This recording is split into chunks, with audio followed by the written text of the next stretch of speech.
नमस्कार, India news sports digital पर आपका स्वागत है। मैं हूं सुजय जॉन और अब मेरे साथ जुड़ रहे हैं यूरो फुटबॉल चैंपियनशिप 2021 के लेटेस्ट खबरों और विश्लेषण के लिए। कल रात हुए मैचेस में नीदरलैंड्स को 0-2 से चेक गणराज्य के सामने हार का सामना करना पड़ा। पुस्कास एरिना बुडापेस्ट में खेले गए इस मैच में नीदरलैंड्स ने शुरू में ही अपने आक्रामक तेवर दिखाए।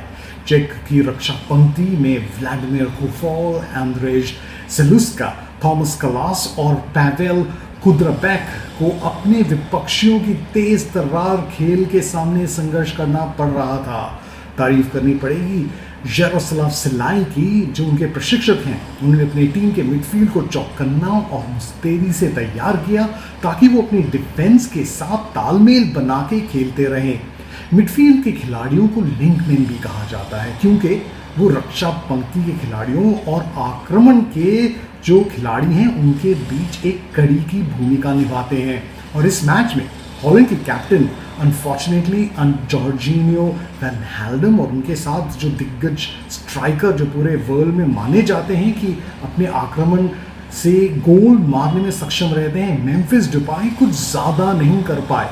शुरू में उन्होंने रोकने के चक्कर में 2 या 3 फाउल जरूर मिले, मगर हॉलैंड को इस अटैकिंग थर्ड में मिले सेट पीसेस का ज़्यादा कोई फायदा नहीं उठा पाए। दूसरे ही हाफ की शुरुआत में एक सुनहरा अवसर जरूर मिला पीएसवी आइनहोवन के डैनियल मलांके के पास, जब उनके 1-on-1 सिचुएशन में सिर्फ उनके सामने थे गोलकीपर टॉमस वैसलिस, जिनको बीट करना था। जहां उनकी गति ने डिफेंस को पिछाड़ दिया था और उनके पास काफ़ी जगह थी, उनके सामने मालिन का जलवा जो था वैसलिक पर नहीं चला और बड़ी मुस्तैदी से बिना फाउल किए गेम को अपने कब्जे में कर लिया गोलकीपर टॉमस वैसलिक को। स्कोर रहा था हॉलैंड या नीदरलैंड्स की, अगर हम बात करें हॉलैंड या नीदरलैंड्स दोनों सेम ही नाम है एक ही कंट्री के। उनका स्कोर था 0 और चेक गणराज्य का स्कोर था 0।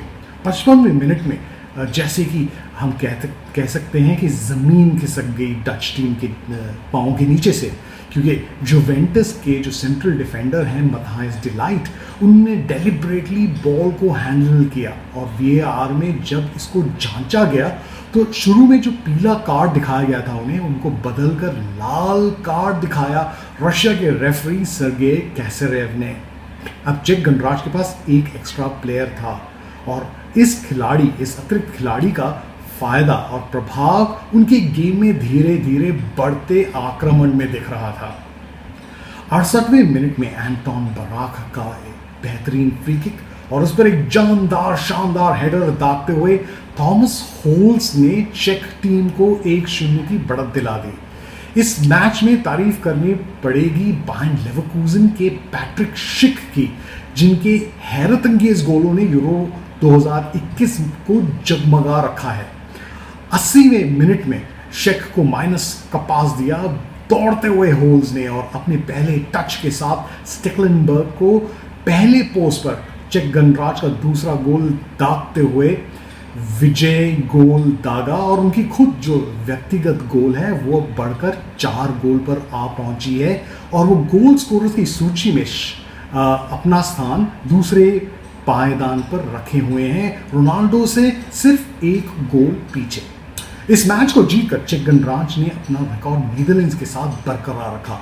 अब तक दोनों देशों के बीच में 12 मैचेस हो चुके हैं, जिसमें से 6 बार जीत अर्ज कर लिया है चेक गणराज्य की टीम ने और सिर्फ 3 बार डच टीम इस टाई के अंदर विजयी रही है और 3 मैच रहे हैं जहां पे ड्रॉ रहा है। स्टार ऑफ द मैच इस मैच के बाद थे 28 वर्षीय थॉमस होल्स, जो चेक फर्स्ट लीग में स्लाविया प्राग में डिफेंडर की भूमिका निभाते हैं और अब अपने देश के लिए वो अटैकिंग मिडफील्डर और विंगर के रूप में दिखने को मिल रहे हैं। क्वार्टर फाइनल्स में अब चेक टीम का सामना होगा डेनमार्क से 3 जुलाई बाकू स्टेडियम में अजरबैजान के अंदर। कल रात नीदरलैंड्स के अलावा एक और भारी भरकम हैवीवेट टीम जो यूरो टूर्नामेंट के अंदर से बाहर हो गया वो था डिफेंडिंग चैंपियंस पुर्तगाल, जिन्होंने 0-1 से पराजय का सामना करना पड़ा फीफा रैंकिंग्स, जो वर्ल्ड रैंकिंग्स हैं, वर्ल्ड के बेस्ट नंबर 1 टीम बेल्जियम के खिलाफ। और ये मैच खेला गया था ला कूटिया सेविया में।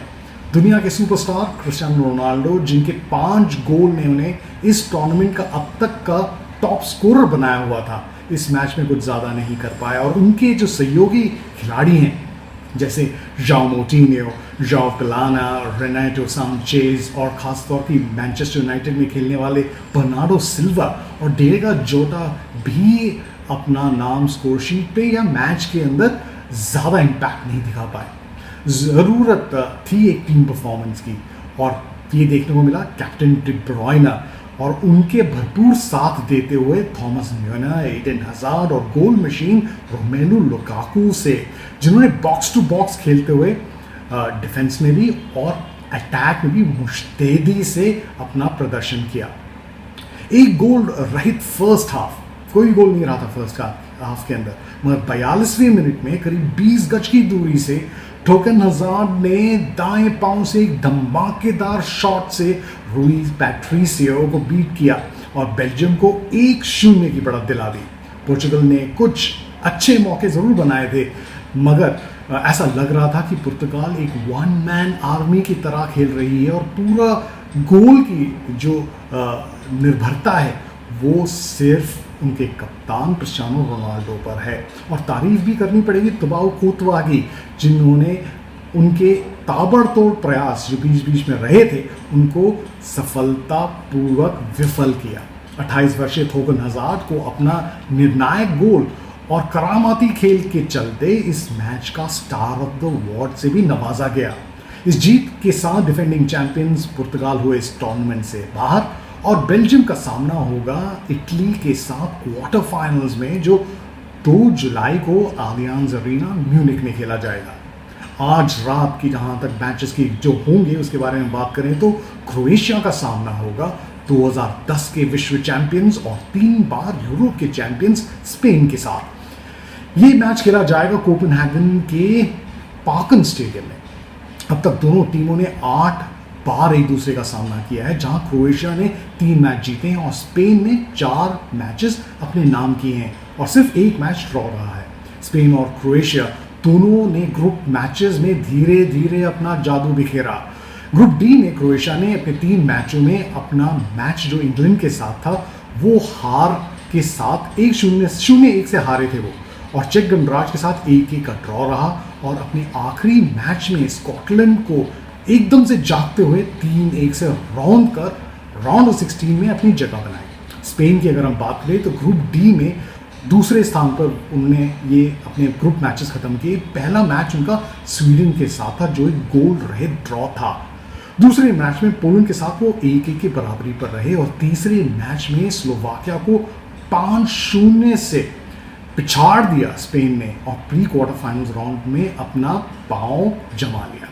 की प्लेयर्स की बात करें तो स्पेन के लिए रहेंगे कोरोना से उभर के आए उनके captain Sergio Busquets, Farhan storage, Pablo सराबिया और मोराटा जैसे खिलाड़ी। वहाँ क्रोएशिया के लिए रहेंगे दिग्गज खिलाड़ी उनके FIFA world player of the year Luka Modric, जिनको बैलन d'Or का अवार्ड भी मिला, और उनके साथ रहेंगे उनके करामाती विंगर इवान पेरिसिच और निकोलाई व्लासिच। दोनों ही कीपर्स डोमिनिक लिकावर्च और उनाई सिमो अच्छे ही फॉर्म में हैं, जहां स्पेन ने ग्रुप मैचेस में 6 गोल दागे हैं और सिर्फ 1 गोल खाया है, वहां क्रोएशिया ने सिर्फ 4 गोल मारे हैं और 3 गोल उन पे कंसीड हुए हैं। आज रात जो दूसरा मैच रहेगा वो है वर्ल्ड चैंपियंस फ्रांस और स्विट्जरलैंड के बीच। फ्रांस ने ग्रुप एफ या ग्रुप ऑफ डेथ जिसको कहा जा रहा था उसमें टॉप किया, जिसमें जर्मनी को उन्हें 1-0 से हराया, फिर हंगरी के साथ 1-1 और पुर्तगाल के साथ 2-2 का ड्रॉ खेला। स्विट्जरलैंड की अगर हम बात करें तो वो पूल ए में तीसरे स्थान पर थे और वेल्स के साथ अपना पहला मैच उन्होंने 1-1 से ड्रॉ करने के बाद इटली के साथ वो 0-3 से हारे थे और अपने आखिरी मैच में स्विस टीम ने टर्की को 3-1 से हराकर जगह बनाई थी बेस्ट 4 थर्ड प्लेस टीम्स के रूल की वजह से। Players to watch out for रहेंगे अनडाउटेडली बिना कोई शक के फ्रांस के लिए पेरिस सेंट-जर्मेन के किलियन एम्बापे, रियल मैड्रिड के करीम बेंजेमा और बार्सिलोना में खेलने वाले एंटोन ग्रीजमैन और उनके साथ मैट हमेल्स। स्विस के लिए मूंशनग्लैडबाख के ब्रियल एम्बोलो, बेनिफिका के खिलाड़ी हैरिस सेफेरोविच और लिवरपूल के छोटे डायनामाइट ज़ैदान शकीरी। पर्दा भारी रहेगा फ्रांस का स्विट्जरलैंड के साथ, पर कांटे की टक्कर रहेगी क्रोएशिया और स्पेन के बीच, क्योंकि दोनों का गेम स्टाइल छोटे छोटे पास से आगे बढ़कर आक्रमण करने का है। दारोमदार रहेगा मिडफील्ड के प्लेयरों पर।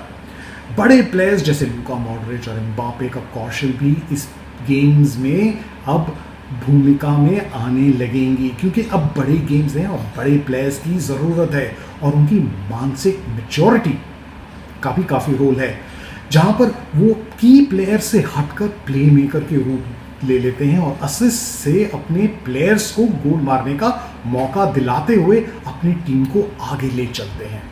कितना हो पाएंगे वो सफल और कौन सी टीमें होंगी बाहर, ये हम बताएंगे आपको कल के हमारे एडिशन के अंदर। इसी के साथ मुझे सुजय जॉन को दीजिए इजाजत।